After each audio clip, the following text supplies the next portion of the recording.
নিউটাউনের Axis মলের দ্বিতীয় তলায় স্পা থেকে গ্রেপ্তার ৩ মহিলা সহ ১০ জন।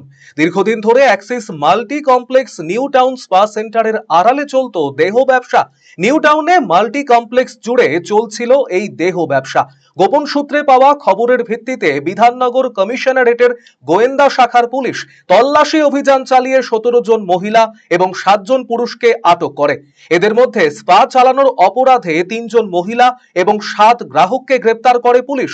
সোমবার তাদের বারাসাত আদালতে পেশ করা হবে।